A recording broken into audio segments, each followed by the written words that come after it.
Raymond, that's you. No, this ain't Raymond. I'm Raymond. You're watching RPadTV, and the Facebook thing didn't work again, but I was able to fix it while the intro was playing. So that is a good thing. Nice. Today we're going to talk about The Studio on Apple TV Plus, a fantastic comedy that is a nice parody / satire of what is wrong with the movie business. Joining me today is Carlos from Revisiting the Mania. How are you, Carlos? I'm doing great. How about yourself, Raymond? I am fine on this lovely. Actually, it's really hot out. I think it was 100 degrees out today. So already, we had a 100-degree day a few weeks ago, but then it cooled down again. But now I think the stupid heat is going to be in Vegas for the next few months. So yeah, you'll have to check on me on October when it's cool again. So let's give the people an update on what's new with Revisiting the Mania. we are currently working to get back on schedule. We had to take a little break because it was our son's birthday, but Yeah. we are looking to get our WrestleMania 37 episode out, either recorded or live, by the weekend of the 21st of June. Very nice. So question, what happens when you're caught up to the actual WrestleManias? What happens then? That's what I'm gonna leave it up to our many listeners and to our subscribers on YouTube to decide where we go. I know we have one that we are gonna look and suggest that was suggested to us about revisiting the ECW One Night Stand. Oh, yeah, that's a good one. And we were recommended that one for Maria to watch, and also some of the AEW ones. People wanted to hear Maria's opinion on some of the AEW pay-per-views. So if you guys have been watching our channel, first of all, thank you, and thank you, Raymond, for having me on.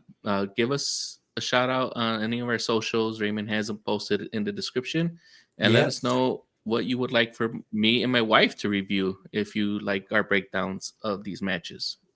Now, the easy one would be revisiting the Rumble or revisiting SummerSlam, because you have, dozens of episodes you can do right there.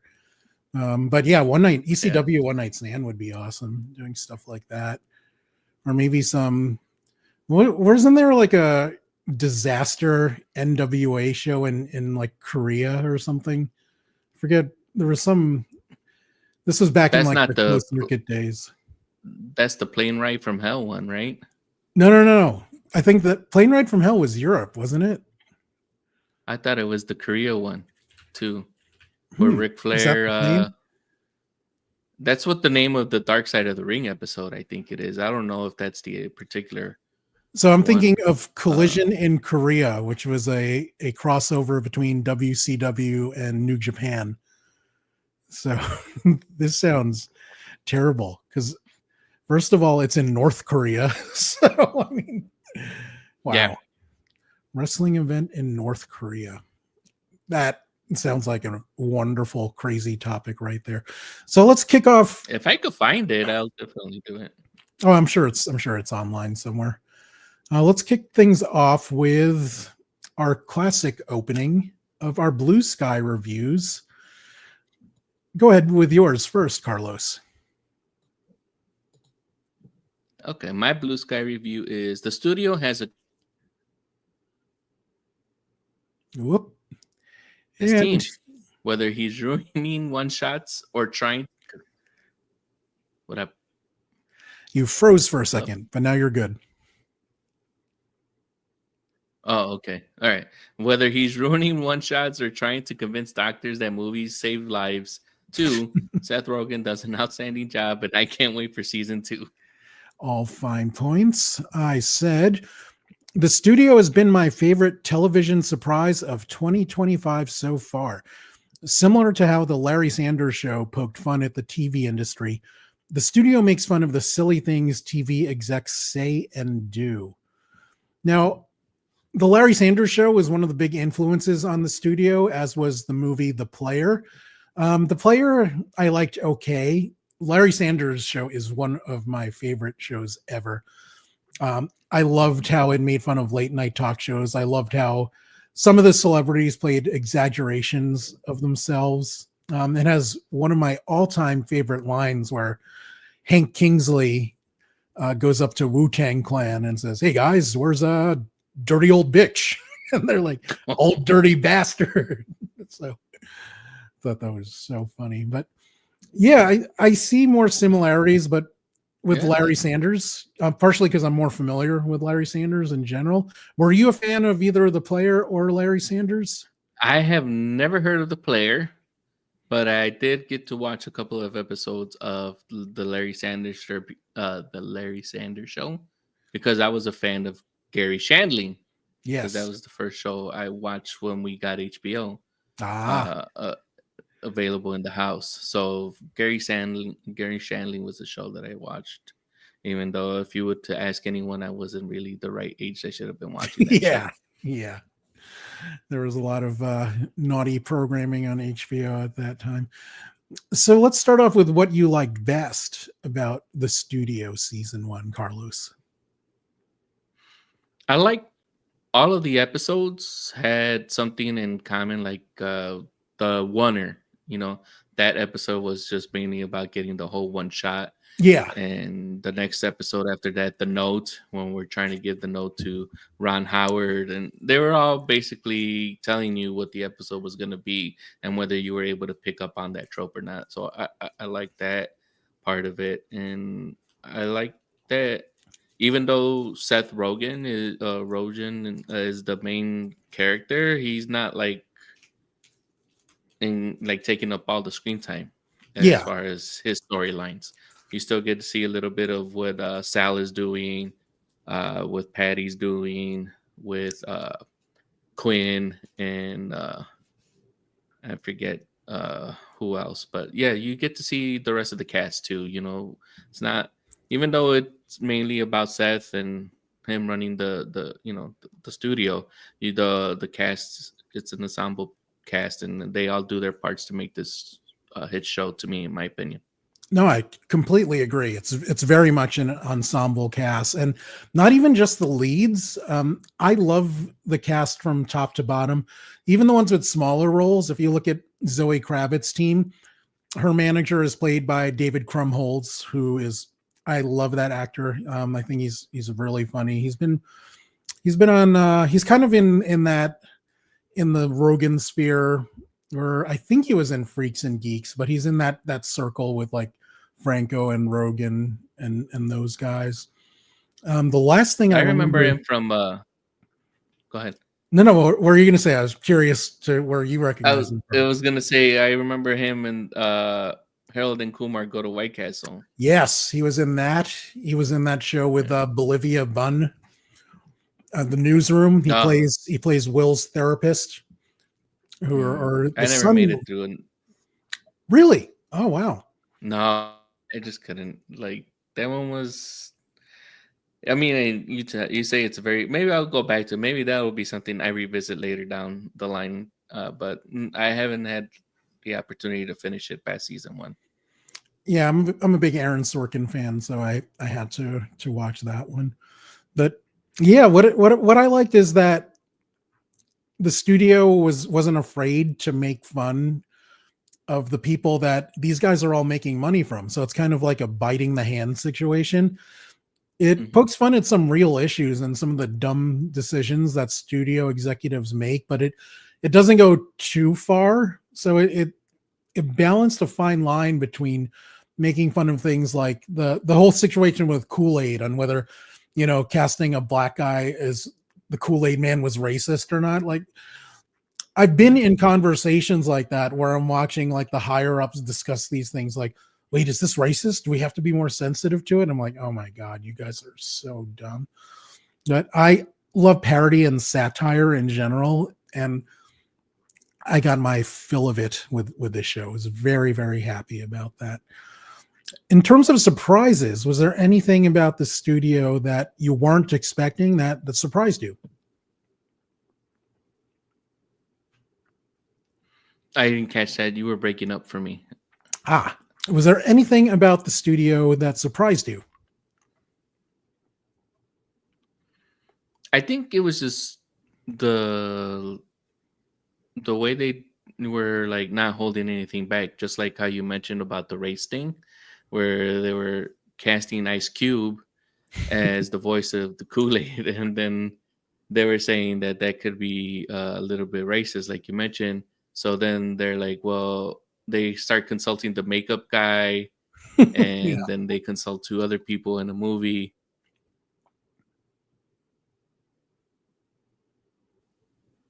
If you cast a black woman as his wife, right. so then it just starts a whole downward spiral, and I'm surprised that they actually just kept going with it instead of just.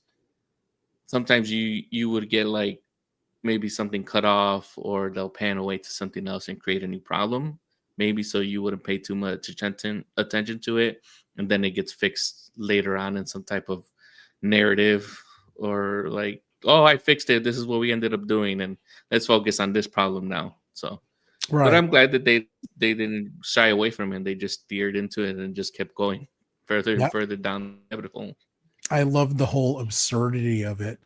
The Golden Globes episode surprised me with how human it was, but being silly at the same time. Like the whole Sal Saperstein situation was hilarious, but I really felt for Seth Rogen's character in the Golden Globes episode because he just wanted recognition. He wanted to be seen because he's a behind the scenes guy, even though he has a very high powered job where he makes a lot of money. He just wants recognition. And we've all been there at some point of our lives, whether it's we want recognition for something we're doing creatively or professionally, or even from our families. So when he didn't get it, the heartbreak he has, I loved how human it was, and I wasn't expecting that. I thought it would just be more over the top satire slash comedy, which it was, but it also added that human element about it. In terms of dislikes, I didn't Yeah, have many complaints about the show, but was there anything that you didn't like about it? I think if I had to nitpick, I would have loved to have more of Catherine Hahn. Like, I'm not Mm, sure when this was being filmed, so maybe she had a little bit of time in between, maybe filming Agatha All Along and maybe this. So I'm not sure how that coincided, but having more of Catherine Hahn, I think, and just a little bit more of Quinn's yeah, character, because we only got that one episode. I think it was episode 5 where she's going because someone's parked in her spot and she wants to get her spot yeah. It's closer to her it. and So that Sal was a have fun that episode. They rivalry. gave us, yeah, yeah. So just to see a little bit more of that, and that, I think that was about it. Like, we're gonna get a season 2, so I think I heard that's already been greenlit. So maybe we'll get more background on them and things like that. Yeah, I mean, I don't really have any major complaints or even small ones that really bothered me. For comedies, they usually don't find their legs till the second or third season. And this did a good job of establishing what they want the show to be, which is what the first season needs to be. So in terms of Mhm. that, I think they did an excellent job. And yeah, I'm not saying it's the best show and that it's perfect, but I can't find anything to complain about it really. Now, in terms of favorite episodes, there's so many good ones. It's hard to pick, but which one was your favorite? For sure, the oneer, Hmm. the second episode, just because it's Seth Rogen, and it's like I've seen him pretty much in the movies, and we all seen him. He's been like goofy and always awkward, and this whole episode was about him being just plain awkward and trying to be the big shot studio head guy, going to see a wonder that Sarah Polly's doing, and which I had forgotten that Sarah Polly even existed because I haven't seen her in front of a camera. Yeah, Yeah, yeah, I've only heard of her directing, so yeah. it was just weird to see her. But yeah, that was like I think it just steered and him into like a comfortable spot, I think, for this episode. And I think it was like the best because it was pretty much them trying to get this perfect shot, and he just kept ruining it, no matter how much he tried not to ruin it. I really identified with that episode because I've been on a very much smaller scale where I've been on shoots and we've had, you know, the executives or salespeople drop by and just made everyone uncomfortable and on edge. We're like, what is the money guy doing here? Like, why is he watching? Can he just get the hell out of here so we can work? And when they give suggestions, they're almost always bad. So yeah. But for me, I'm going, and it's kind of cheating, but I count the last two as one episode because it's a two-parter. But yeah, I loved the absurdity in that. All the leads were on point, but I loved the cameos in that one. Zoe Kravitz and David Franco just slayed me in these two episodes in ways that I wasn't really expecting. I enjoy them more as actors because of it. But yeah, I'm going with the finale. I mean, the old school Hollywood buffet, the 2/8, you know, just things like that. Yeah. 2/8, and he's like quarter. Yeah. And then I'll go more into it when we discuss our favorite celebrity cameos. But yeah, I just loved those two episodes. Now the filming style was something that I wasn't expecting. There was a lot of steady cam shots. A lot of it is just a single camera. I think the oneer was all single camera, the entire episode, and the majority of the show was single camera, which I wasn't expecting at all. I really loved how they used it, especially when it got a little shaky, and it just added to the tension and the drama. How did you feel about these techniques? It's weird because we're not used to that many shows that actually do that, Yeah. unless it's like a movie or found footage of something like that. So to see it on a TV show without it being like The Office or something Right. documentarial type of base show was pretty cool. It made you feel like you're there, like you're part of the gang. Right. Like you're right there seeing Sal Saperstein trying to put cocaine in Griff's nose to get him back up to do was it Flight with Denzel Washington, so you can go up and do the presentation. Oh yeah. So Right. I think it like makes you part of the gang. It makes you invested to their plight. And like I mentioned, these like when we talk about movies or when anyone in public or anyone who follows it, like we'll just say like the Marvel movies. You know, they book a movie and then people don't like it or they don't like who's directing it and things like that, and then they'll blame the studio primarily, like, you know, because they don't like the way it's going. So to have this show and show us the inside ropes and make us feel like we're part of the team, Yeah. it makes you kind of root for them. And now you get to see the what, you know, what it takes to get a movie off the ground or produced and things like that. And just the different concerns, because I think most moviegoers have an understanding of the process of making the movie itself, but I don't think people understand how much goes into the marketing of a movie, and that's almost always a large part of a movie's budget. Sometimes it's for major blockbusters. Sometimes they spend 75% of the money they use to actually make the movie. Like the marketing budget is almost as high on its own. And you have different layers. You have the executive decisions. You have the publicist, like Catherine Hahn was playing, and yeah, just the PR perspective on that. It's so good. Now the cast is absolutely stacked. If you had to pick a favorite lead, who's your favorite lead and why? It's a hard choice. Well, I've raved about Seth, so I can't really. I'm not gonna continue. I'd like to give someone else. Ike Barinholtz did a Yeah. fantastic job as, you know, the co-lead here. I guess you could say, you know, he was there. as much as he wanted the studio head job, he stuck to his word and stuck by his friend and got in all the situations along with him. If it was in, trying to give Ron Howard the note and talking about his, not only his cousin Ronaldo, but was it his father or his stepfather, or no, his uncle Ronaldo at the end. He uses Ronaldo again like twice at the end. So I like that. That's his go-to bailout name. So now if somebody knows Sal Saperstein, if he uses the name Ronaldo, it's a lie already off the bat.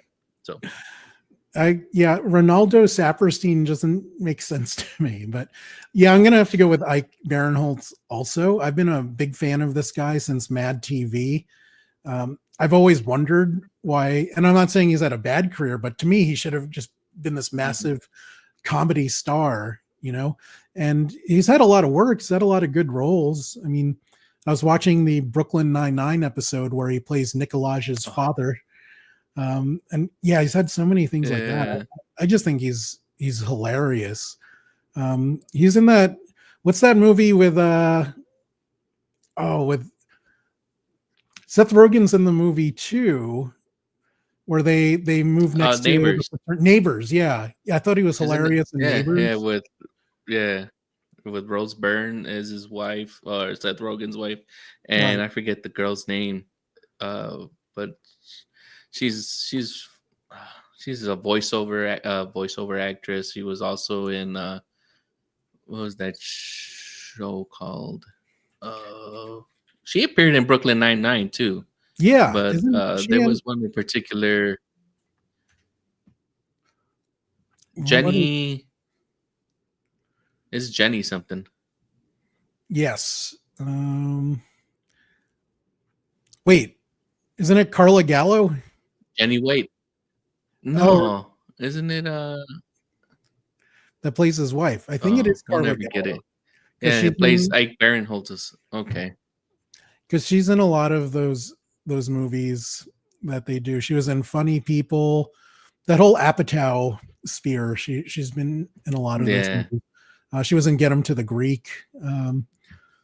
She plays the person with a microphone-shaped pubes that tries to mount Jonah Hill. So we're both going with Ike Barinholtz. How about for smaller characters? Who is your favorite? Not including the celebrities, because we're going to do that separately. I think I like the Catherine O'Hara. Well, it was legend. Different to see her. Yeah. But she did get a little bit of time, but it was funny, like, to see her in something where she's not playing someone's mom. Right.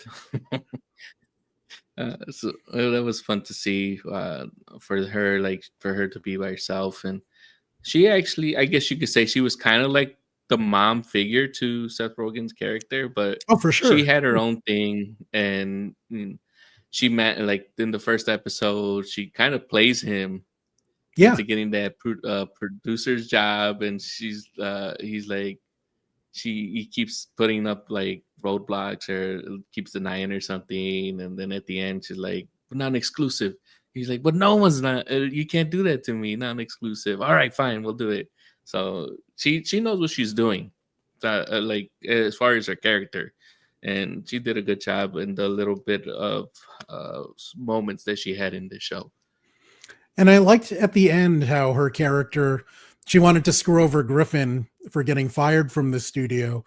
But when she see that she needed to protect her friends, she was totally there for them. So I love that aspect of her character, that she would be petty if it was just for her own gain. But if her friends were in trouble, she's like, oh, we got to get them together. Yeah, she's like, I never would have screwed you, Maddie, if I knew that the studio was being sold. Yeah. For my favorite supporting actor, I'm going with Bryan Cranston as Griffin Mills. What is he, like, the CEO? Like, I would have went with Catherine O'Hara up until the last two episodes where Bryan Cranston wasted on mushrooms that was hilarious. Like the bit where he's like just eating the lobster out of the shell, and then he tried to bet the lobster at the blackjack table, just things like that. Like, he plays fucked up really well. and then he's over there trying to get it on with Aphrodite, and then he's trying to get a Right. three-way. That's right. Oh man. Now, tons of celebrities in this. We have Ice Cube, we have Greta Lee, Zoe Kravitz, David Franco, Ron Howard, bunch of directors playing themselves. Nick Stoller. Who was your favorite celebrity cameo in the studio? Oh, there is so many that I like. If you had gun to my head and you had made me choose one, I'm gonna go with Dave Franco. Yeah, I'm going So with that one was like, think you're gonna go with Dave, just like him getting high and him just being able to just play that. It kind of reminded me of the character that Michael Cera played in This Is the End, only more exaggerated. yes. Yeah. So it was something. I didn't think he had that in him, and I was like, oh, I was wrong. He is a very fine actor, and I'm wondering why we haven't seen him in anything. I know we're gonna see him in Now You See Me, Now You Don't, Yes. and whatever the Now You See Me movies are, which is something I'm looking forward to. So, Same. He's yeah. been doing directing more than acting, and then plus the situation with his brother. So I don't want to get into that. But yeah, I'm going with Davey as my favorite also. His wife and friends call him Davey, so I'm going to call him Davey also.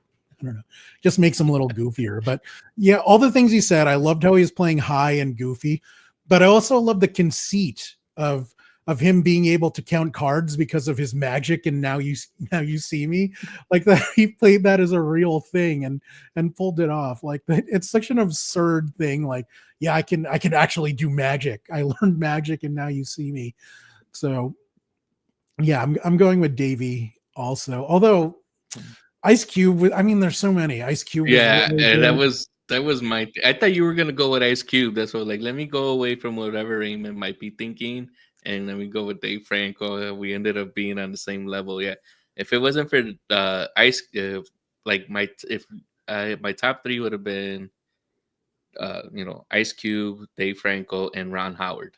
The conceit of Ron Howard being a dick in that universe is hilarious. Like, I mean, Yeah, everyone knows him. Either if you're really old, you know him as Opie. A lot of us know him from Happy Days. You just know him as this, charming, nice, aw shucks kind of guy. But the way they portrayed him as as a dick that only played nice in public, that was fantastic. Absolutely loved it. And yeah, Zoe definitely. Kravitz also was fantastic. Like I think I picked Davey because the last two episodes were my favorite, and a big element was how everyone was playing high on shrooms. Davey was awesome at that. Zoe Kravitz was hilarious. I didn't know she could be that funny. Hmm. So I want to see her play Yeah. more characters that are high on mushrooms.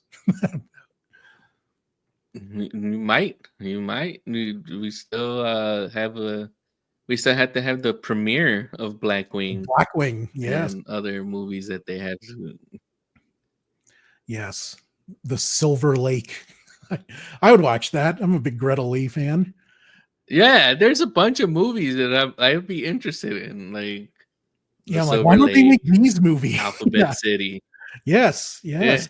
Alphabet, Blackwing, and maybe I'll watch Kool-Aid. I don't know. Do we still have? Is Ice Cube gone from the project now? I would watch that movie. That's almost like one of those movies that's so big you have to watch, whether you want to or not. Just you have to be aware of it culturally. Yeah. Now, there were some characters that may have been underutilized. Is there anyone that you liked in season one, but you definitely want to see more of in season two? Yeah, I think I mentioned Quinn, Yeah. getting a little bit more on her. I maybe we'll get her producing more movies out there. Petra, Yes. yeah, getting Petra, maybe diving into the world of the assistants to these executives would also probably be. I can't imagine Petra's actually in this office without having somebody there. Like eventually, someone's gonna have to be gunning for her job to be the assistant to Right. Matt. And she was in Larry Sanders. No, in Curb Your Enthusiasm. Yeah, Am I the curb. remembering? Yep. Yeah, Yep. she was funny in that, and I thought she was great in her small bit here. Yeah, the character I'd like to see more of, and this is conditional on whether they do more Zoe Kravitz episodes in season 2, but Lisa Gilroy, who plays Zoe Kravitz's publicist. I'm such a big fan of this woman. She was in Interior Chinatown, also playing a serious role in that. But what I know her from, I think in her improv, she's hilarious. And I haven't seen her play that type of role yet, where it takes advantage of her improv skills and her comedic skills. But if you've ever seen online her improv or her many podcast appearances, she is a hilarious woman. And I hope more people see that side of her, whereas she played kind of a straight role in the studio as Zoe Kravitz's publicist. But I want her to let her stretch her comedic legs more, because I think she's a hilarious woman. So Now, if they have an old school Hollywood buffet, you let's think get they her should high. partake in it? Yes, Yeah. they should have that in every season. I just think it's a fantastic idea. Now, we talked about awesome celebrity cameos in season 1. Is there a celebrity you would like to see play themselves in season 2 that was not in season 1?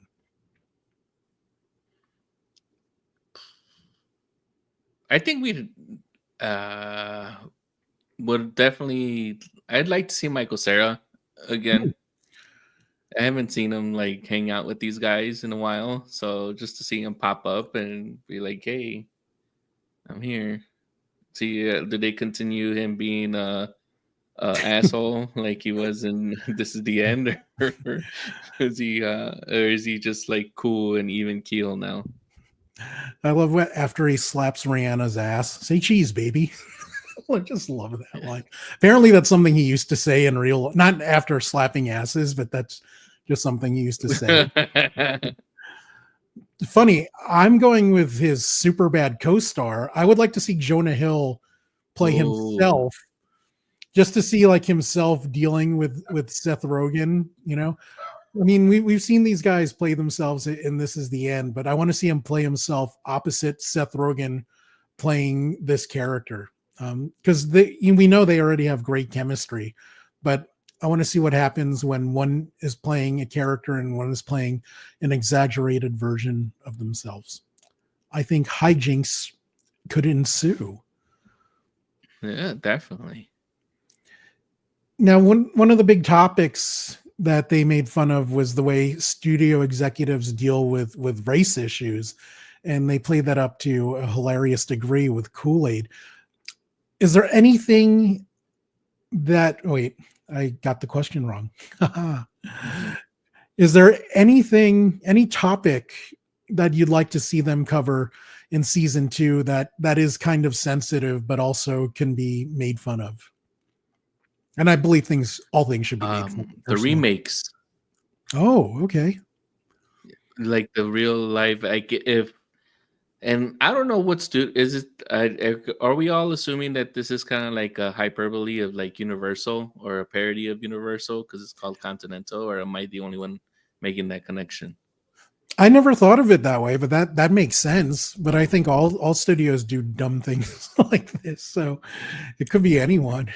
But yeah, that makes more sense. So, and I was just trying to think of like what cartoon like Universal has made that might be back in their library. But I mean, if everything's up in the air, they could just make up something. But just to have like something in their catalog, since they say they've been around for 100 years, that they're Right. trying to do a live action remake, kind of like how Disney's been failing on some of these live action remakes because of their casting choices and things like what was brought up in this movie or this show. I would like to see them tackle it. Like, should we do a live action remake? Oh my God, who are we casting? I can't believe we did this. Oh no, everyone's getting mad. So I'm gonna go with sexuality, because I like how they handled race in a funny way in this season. And I don't know if you watched the most recent Saturday Night Live, the 50 finale. but there is one sketch where Keenan plays a intimacy coordinator on the set of a movie, and he didn't understand the mechanics of a lesbian love scene. So he's like, "Wait, is it like Apple Pay where you just like tap the JJs or something?" So I would like to see something like that where or maybe like the studio head doesn't understand, like, how can it be a love scene if there's two women? Are they really making love? There's no penetration, like, just get absurd with that, and almost like how they did with the Kool-Aid episode, have them do a 180 from their original stance, but then think that stance is wrong, and then come back and just do the whole 360. I thought maybe politics, but that's almost, I don't know. There's too much going on now that it's kind of hard to make fun of, and there's so many other shows that parody the current political situation anyway, whether it's The Boys or Andor. So do you really need to do it in a comedy? Probably not. It's a little absurd on its own, and I kind of like having this show as an escape. So yeah, I'm going to go with sexuality. Now, getting back to the question that I got out of order, are there any devices or tropes from other TV shows that you want to see in season 2? I'll take this one first. Like, I want them to have like a rivals from another studio, but have them have like the whole team of rivals, almost how, like in Anchorman, you have them meeting other news teams, or in Brooklyn Nine-Nine, how they had like the rivalry with the fire department. And so not that they're present throughout the whole season, but maybe 1 or 2 episodes have like people from other studios show up where they have this silly rivalry with them. I think it could be funny, and you could have some fun casting choices in there too. How about you, Carlos? Any TV tropes you would like to see them use? I was thinking something like that, where they would have like someone giving Matt Bellany like insider information and trying to like sabotage